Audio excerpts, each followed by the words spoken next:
Assalamualaikum warahmatullahi wabarakatuh. Hai guys, kembali lagi dengan saya Kirana Septianti. Kali ini saya akan mengerjakan salah satu tugas dari mata kuliah pendidikan matematika. Baik, pertama-tama perkenalkan nama saya Kirana Septianti, NIM 20700120103, kelas C Pendidikan Matematika UIN Alauddin Makassar. Kesempatan kali ini saya akan membagi ilmu mengenai grup. Sebelum itu, kita harus mengetahui dulu apa sih definisi dari grup itu. Baik, dalam matematika, grup adalah suatu himpunan beserta satu operasi biner, seperti perkalian atau penjumlahan yang memenuhi beberapa aksioma yang disebut dengan aksioma grup. Misalnya, himpunan bilangan bulat adalah suatu grup terhadap operasi penjumlahan.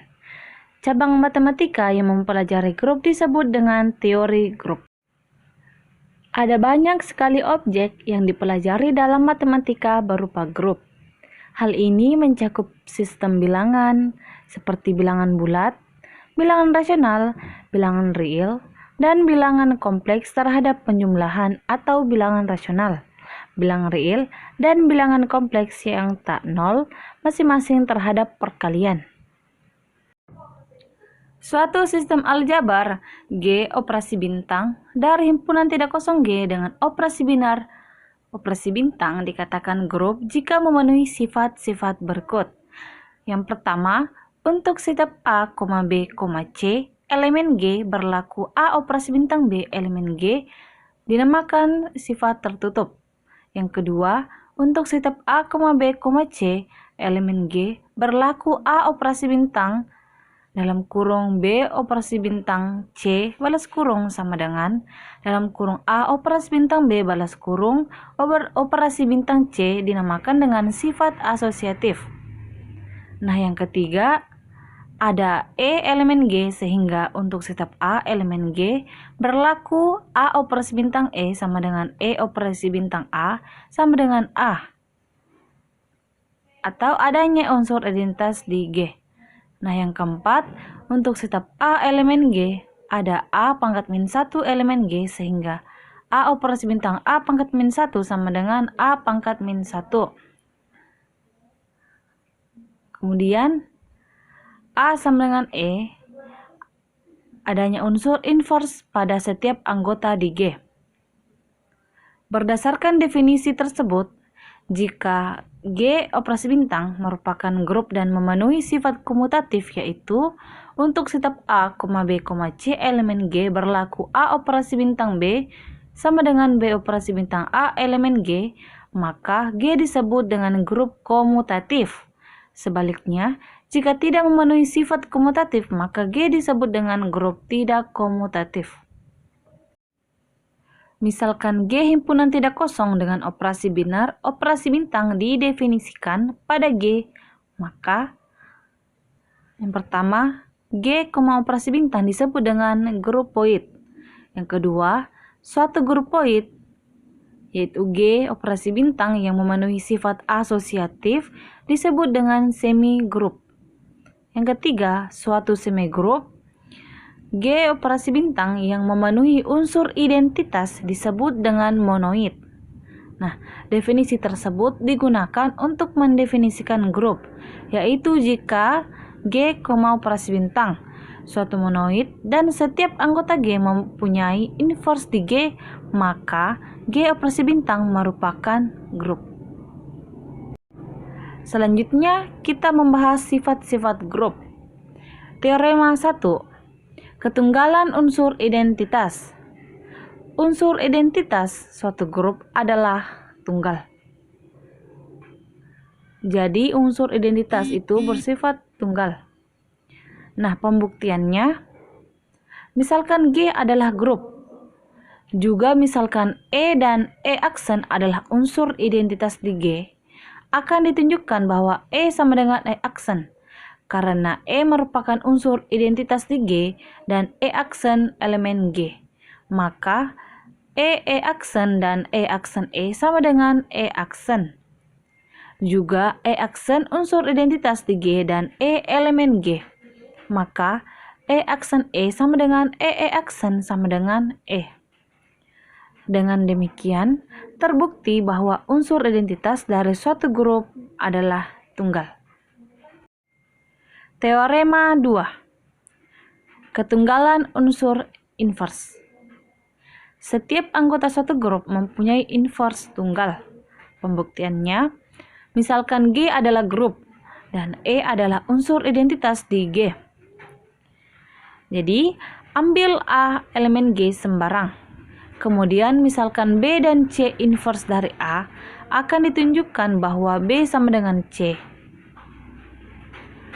Karena B inverse dari A, maka BA sama dengan AB.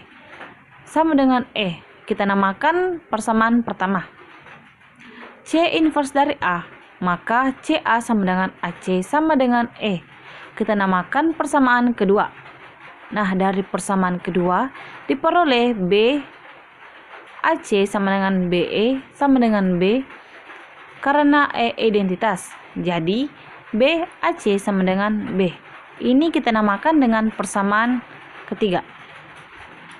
Nah, dari persamaan pertama diperoleh BA C sama dengan EC sama dengan C. Karena E identitas, jadi BA C sama dengan C. Kemudian ini kita namakan dengan persamaan keempat. Karena suatu grup memenuhi sifat asosiatif, maka dari persamaan 3 dan 4 diperoleh B sama dengan B, AC sama dengan BA, C sama dengan C. Nah, hal ini berarti invers dari A tunggal. Karena A dipilih sembaran dari anggota G, maka dapat disimpulkan bahwa setiap anggota G mempunyai invers dari tunggal di G. Teorema 3.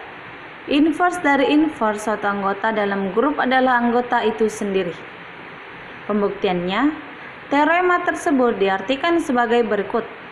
Jika A elemen G, yaitu G grup, dan A sembaran di G, kita misalkan A pangkat min 1 adalah invers dari A, maka dalam kurung A pangkat min 1 balas kurung pangkat min 1 sama dengan A. Sifat inilah yang akan dibuktikan. Misalkan A elemen G, E adalah unsur identitas. Karena A pangkat min 1 adalah invers dari A, maka A pangkat min 1A sama dengan A pangkat min 1 sama dengan E.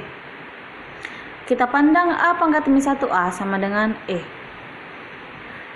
Dalam kurung A pangkat min 1 balas kurung pangkat min 1.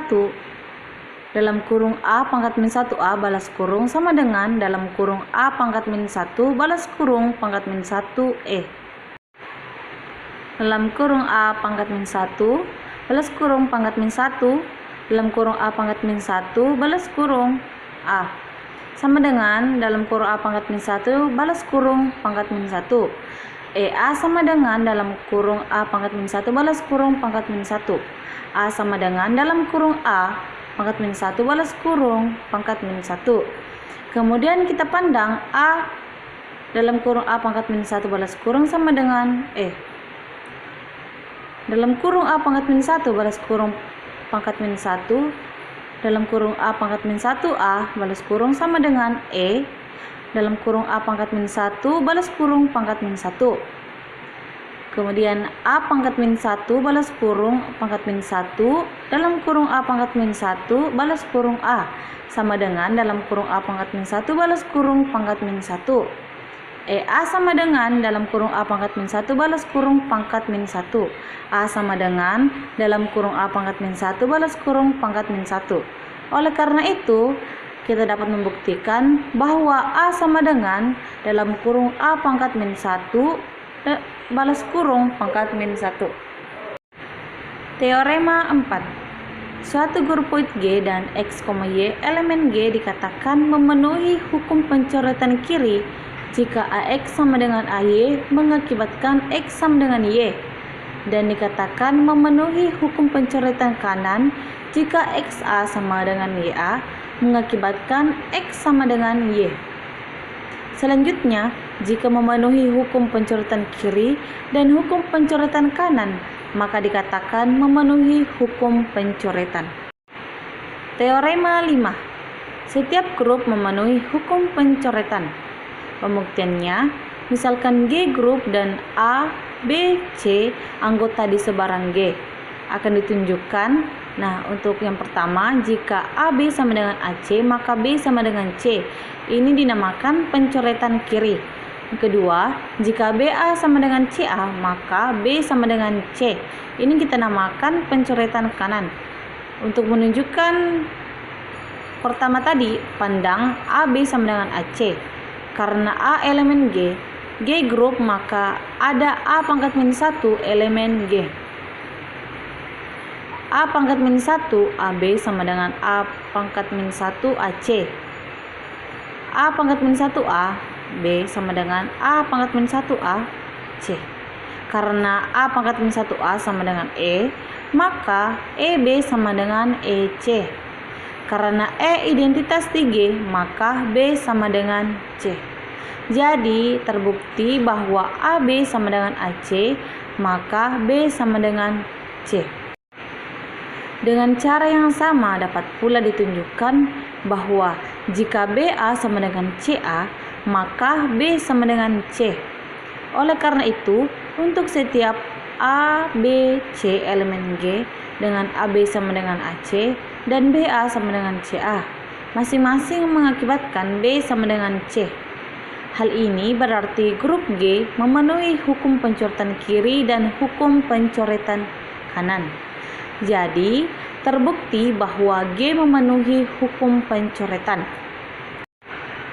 Baik, langsung saja kita ke contoh soal. Nah, contoh soal pertama, misalkan H adalah subgrup dari grup G dan A elemen H. Buktikan bahwa inverse dari A di H sama dengan inverse dari A di G. Pembahasannya, misalkan A aksen adalah inverse dari A di H dan A pangkat min 1 adalah inverse dari A di G. Andaikan kedua inverse ini berbeda, yaitu A aksen tidak sama dengan A pangkat min 1. Misalkan pula E adalah elemen identitas pada G dan H sebagai inverse dari A di H. A aksen memenuhi AA aksen sama dengan E, kita namakan persamaan pertama. Di lain pihak, sebagai inverse dari A di G, A pangkat min 1 memenuhi AA pangkat min 1 sama dengan E, kita namakan persamaan kedua. Nah, dari persamaan 1 dan 2 diperoleh AA aksen sama dengan AA pangkat min 1. Berdasarkan hukum kanselasi, diperoleh A aksen sama dengan A pangkat min 1.